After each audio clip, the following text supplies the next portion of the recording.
नमस्कार। आप देख रहे हैं 4 PM न्यूज नेटवर्क और मैं हूं doctor Lakshman Yadav. Paper leak तो हुआ है, इतना तो सबूत तय है, लेकिन कितना लीक हुआ इस पर जांच करेंगे।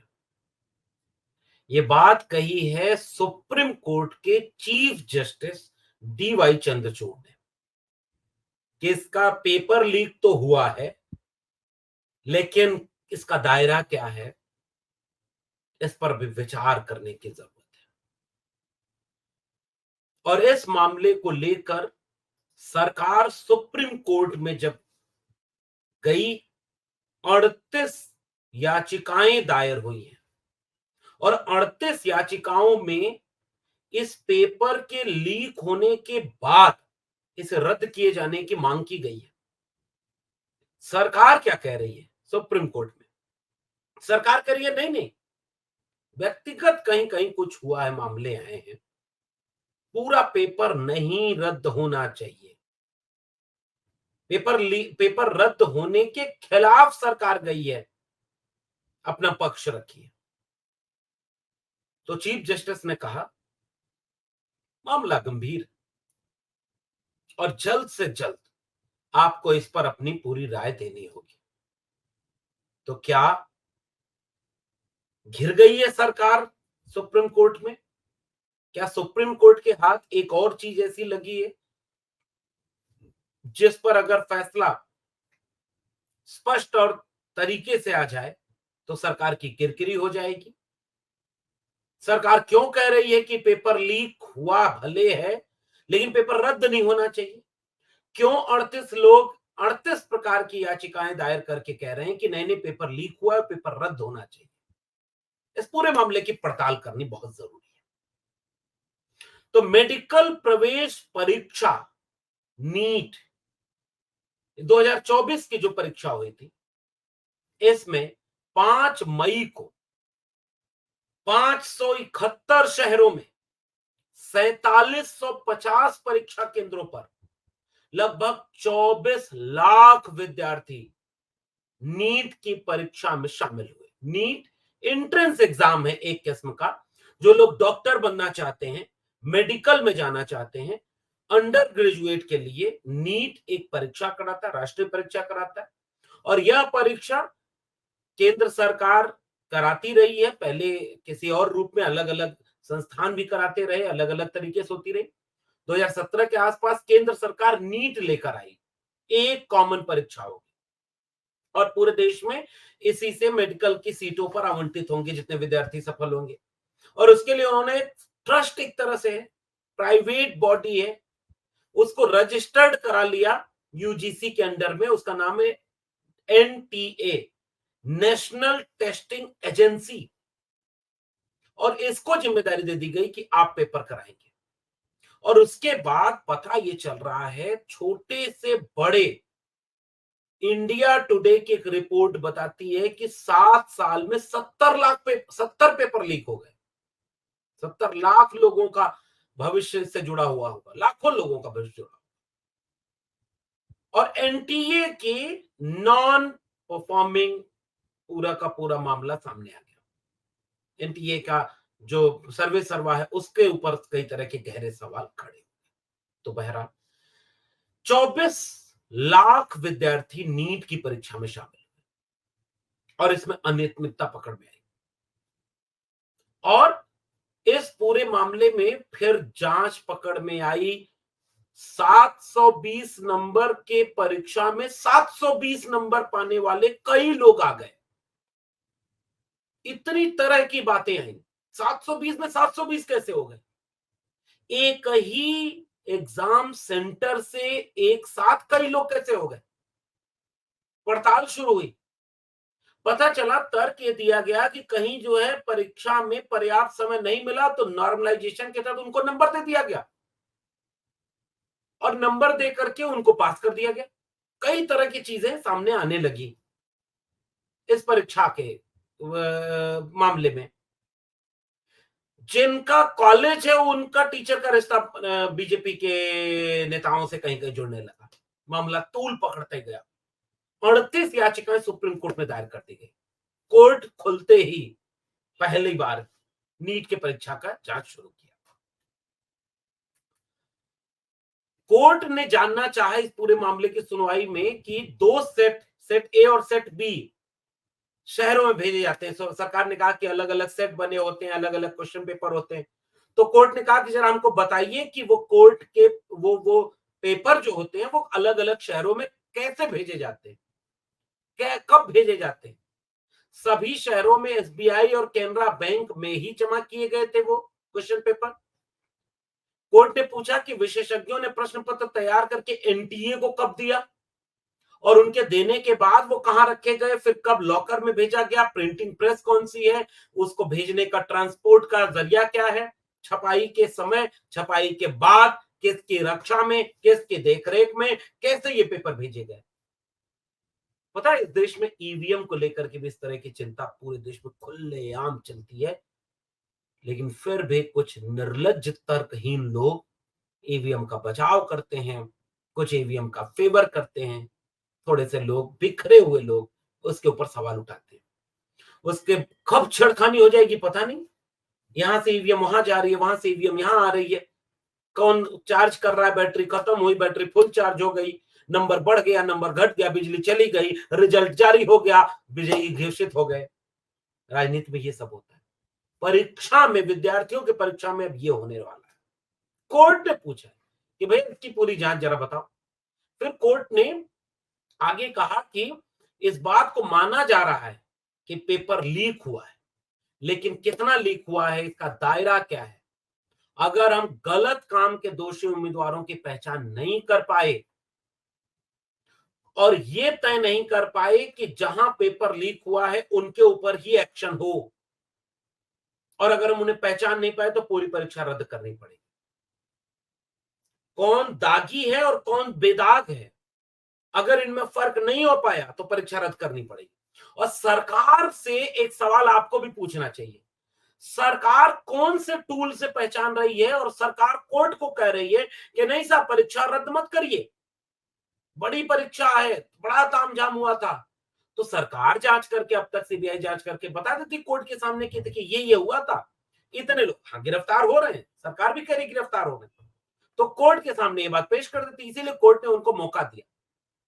5 सवाल पूछे सुप्रीम कोर्ट ने, पूरी प्रक्रिया बताइए एग्जामिनेशन की, एफआईआर जो की गई है उसकी प्रकृति बताइए, लीक कैसे हुआ, कैसे फैला, पहचान जो इस पेपर लीक का जो फायदा जिन लोगों को मिला उनकी पहचान के लिए केंद्र और एनटीए ने क्या कार्रवाई की। सुप्रीम कोर्ट ने यह पूछा है कि अगर आपको पता चल गया कि पेपर लीक हुआ है, कुछ सेंटर हैं, कुछ लोग हैं, उन लोगों को पकड़ने और पूरी जांच पड़ताल के लिए आपने क्या क्या कदम उठाए।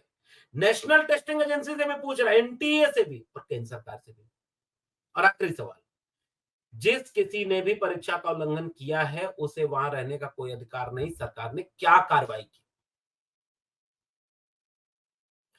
वरिष्ठ वकील नरेंद्र हुड्डा ने कहा कि एक टेलीग्राम चैनल ने परीक्षा के एक दिन पहले ही नीट परीक्षा यूजी का पेपर और आंसर सीट सब शेयर कर दिया। फिर सर ये कैसे होगा। लंच के बाद एक बेल केस के बाद नीट केस पर सुनवाई हो रही है। जस्टिस डीवाई चंद्रचूड़, जस्टिस जेबी पारदीवाला और न्यायमूर्ति मनोज मिश्रा इसकी सुनवाई कर रहे हैं। एक वरिष्ठ वकील अमित आनंद ने मेघालय के एक केंद्र के उम्मीदवारों द्वारा दायर याचिका का उल्लेख किया जिन्होंने शिकायत की है कि उन्हें परीक्षा के लिए पूरा समय नहीं दिया गया। सुप्रीम कोर्ट ने नीट यूजी के शामिल याचिकाओं की शुरुआत की, बेंच बुलाई, 31 लिस्टेड थे, 38 कुल मामले थे। सुप्रीम कोर्ट ने यहां तक कह दिया कि नीट यूजी 2024 परीक्षा के आयोजन में 0.001% लापरवाही भी बर्दाश्त नहीं होगी। लाखों स्टूडेंट का भविष्य इस पर टिका हुआ है और इसलिए इस पूरे मामले पर जल्द से जल्द कार्रवाई होनी चाहिए। गुजरात में 56 बच्चों ने याचिका दायर की है, मेघालय में दायर की है।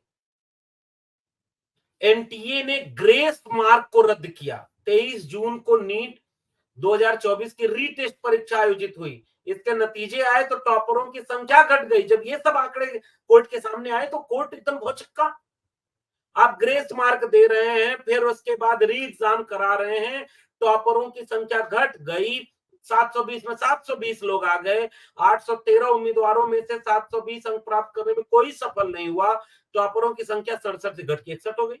कैसे लग रहा है खेल हो।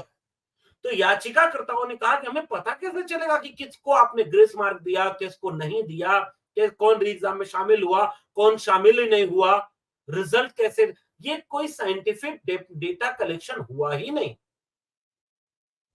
कोर्ट के सामने जब ये आंकड़े आए कि 67 छात्रों ने 720 में से 720 मार्क्स पाए, 67 बच्चे, जो एनटीए के इतिहास में पहली बार था, जिसमें हरियाणा केंद्र से 6 का नाम सूची में शामिल है और एक ही विद्यालय एक ही जगह पर 6 लोग टॉप कर गए। और इसलिए उन्होंने ये कहा कि यह तो पूरा का पूरा मामला संदेहास्पद लग रहा है। सीबीआई को मास्टरमाइंड रॉकी एक मिला है, उससे जुड़े अहम सुराग मिले। सीबीआई झारखंड के धनबाद से गिरफ्तार दूसरे संदिग्ध बंटी उर्फ अजय कुमार सिंह को गिरफ्तार कर पटना लाने की पूछताछ कर रही है। ये सब कोर्ट में सरकार ने बताया। बिहार ईओयू की रिपोर्ट पर समीक्षा की जाएगी। सीबीआई से पहले ईओयू ही नीट परीक्षा की जांच कर रहा था और फिर सीबीआई को भेजा। सीबीआई का मामला भी उसको रखा जाएगा कि कोई साल्वर गैंग चलता है, कोई प्रॉपर गैंग है, कोई नेक्सस है, क्योंकि जो पकड़े गए लोग उनमें से कुछ लोगों को कहा गया कि हमें एक रात पहले फोन आया कि भाग के तुरंत यहाँ चले आओ राजस्थान कोटा, पेपर मिल गया है, 30 से 32 लाख रुपए का सौदा हुआ एक परीक्षा पर। ये सारे मामले कोर्ट के सामने रखे गए। एनटीए ने घोषणा की है कि लेटेस्ट अपडेट यह है कि 1 जुलाई से 19 जुलाई के बीच दोबारा परीक्षा करा सकते हैं, लेकिन अगर उसमें शिकायत वैध पाई गई तो। इसका मतलब कोर्ट के ऊपर अभी पूरा मामला टिका हुआ है कि अंत में इसका फैसला क्या होगा। तो सरकार से लोग एक सवाल पूछ रहे हैं कि जिल्ले इलाही, अगर आप एक पेपर एक परीक्षा अगर ढंग से नहीं करा पा रहे हैं तो इस परीक्षा के जो नुकसान हो रहा है जो विद्यार्थियों का, उस नुकसान की भरपाई कैसे होगी। और फिर ये पूरा मामला पेपर लीक का फैलता चला गया। कोई भी राज्य ऐसा नहीं बचा जिसमें राज्य सरकारों की द्वारा कराई जा रही परीक्षाओं के पेपर लीक नहीं हुए। उत्तर प्रदेश में 2017 से 2023-24 तक 1.5 दर्जन पेपर लीक के मामले सामने आ गए। 1.5 दर्जन, जिसमें से चुनाव के ठीक पहले पुलिस भर्ती का पेपर लीक हो गया। 4 PM देख रहे हैं आप, तो जरा इस बात को सोचिए और विचार करिए कि आपके घर में भी कोई बच्चा, जब रिश्तेदार आते हैं पूछते हैं बच्चे बड़े हो क्या बनोगे, तो हम पुलिस बनेंगे, हम दरोगा बनेंगे, हम डॉक्टर बनेंगे, हम आईएएस बनेंगे, हम इंजीनियर बनेंगे। कैसे बनवाओगे आप अपने रिश्तेदार के बच्चों को, आप अपने घर के बच्चों को, जिनको आपने एक तो बड़ी मुश्किल से पढ़ने भेजा, 10 बाई 10 के कमरे में रहते हैं, बड़ी मुसीबत से खाना बनाते खाते हैं, एक एक रुपया जोड़ करके रखते हैं, दिन रात मेहनत करते हैं, क्रिकेट नहीं देखते, बाबाओं के यहाँ प्रवचन सुनने नहीं जाते, बड़ी मुसीबत से अपना करियर बना रहे हैं, दिन रात एक करना समझते हैं। और जब पेपर देने जाए तो पेपर ही लीक हो जाए और पता चला पेपर रद्द हो गया, तो पेपर अगली बार कब होगा उसका पता ही नहीं चल रहा है। कोई ओवर एज हो गया, कोई एक एक रुपया जोड़ करके सोचा कि 1 साल हम इलाहाबाद में रह लेंगे तो हम परीक्षा की तैयारी कर लेंगे, तो हम क्वालिफाई कर जाएंगे। पता चला उस साल परीक्षा ही नहीं हुई, अगले साल परीक्षा हुई तो पेपर लीक हो गया। तीसरी बार जब दिए तो कोर्ट में मामला चला गया, चौथी बार दिए तो आंदोलन कर रहे हैं, पांचवी बार जाते थे देने लायक ही नहीं बचे। ये सपनों की हत्या है और ये अवसाद की तरफ इस देश के नौजवानों को ले जा रही है। आत्महत्या कर रहे हैं विद्यार्थी, लोग अवसाद में जा रहे हैं, टूट रहे हैं, घर परिवार टूट रहे हैं, रिश्ते नहीं आ रहे हैं, लोगों की शादियां नहीं हो रही हैं। और इस निराशा में पूरे देश के नौजवानों को झोंकना, मुझे लगता है कि देश के लिए चिंता का सबब होना चाहिए। तो पूरा देश सुप्रीम कोर्ट पर इस उम्मीद में नजर गड़ाए होगा कि वो सरकार को इस बात के लिए कड़ी चेतावनी दे कि सरकार इस तरह की चीजों को इतना ठोस ढंग से करे। इलेक्टोरल बॉन्ड से कैसे पैसा आया तो पता ही नहीं चलने दिया था सरकार ने। कोर्ट ने चाहा तब जाके देश को पता चला। तो कोर्ट जरा देखे, पैसे से ज्यादा कीमती करियर होता है, भविष्य होता है, नौजवानों का रोजगार होता है। और इसलिए सारी उम्मीद अब सुप्रीम कोर्ट पर टिकी हुई है, क्योंकि सरकार तो कोर्ट में जाके कह रही है कि भले पेपर लीक हुआ, एक तो वो माने नहीं शिक्षा मंत्री का बयान, अगर आपने न सुना हो तो फिर से सुनिए। पहले बिना बिना जाने शिक्षा मंत्री ने कह दिया कि पेपर लीक ही नहीं हुआ, बाद में कह रहे हाँ गलती हो गई। एनटीए टोटल करप्ट संस्था, जिसके कराए हुए पेपर इतने लीक हुए, इतने तरह की धांधली, ऐसा लगता है पूरा स्कैम चल रहा है, करोड़ों करोड़ रुपए का वारा न्यारा हो रहा है, कौन एग्जाम ले रहा है, कौन करा रहा है, किसकी नौकरी हो रही है, और अब तो रिपोर्ट छप रही है। और इन सब मामलों पर देश में चर्चा नहीं हो रही है, क्योंकि देश किसी और मदहोशी में गया है। इससे बचाने के लिए थोड़ा झकझोरना पड़ता है, जगाना पड़ता है। आप भी जागिए, इससे पहले कि जागने लायक न बचे और आपके बच्चों का भविष्य न बचे। और सरकारों को इतना बेलगाम मत छोड़ दीजिए कि सब कुछ से खिलवाड़ करते रहे। अभी फिलहाल लगाम सुप्रीम कोर्ट के हाथ में है, और सुप्रीम कोर्ट में अगली सुनवाई में सरकार को उन्होंने जो सवाल पूछे हैं उसका जवाब देखना होगा कि सरकार क्या देती है, और उसके बाद सुप्रीम कोर्ट उस पर क्या फैसला सुनाता है। आपका क्या मानना है इस पूरे प्रकरण पर, नीचे कमेंट बॉक्स में जरूर बताइएगा। और ये बातचीत अच्छी लगे तो आगे बढ़ाइए। फिर मिलेंगे किसी और टिप्पणी के साथ, तब तक देखते रहिए 4 PM न्यूज नेटवर्क। बहुत बहुत धन्यवाद।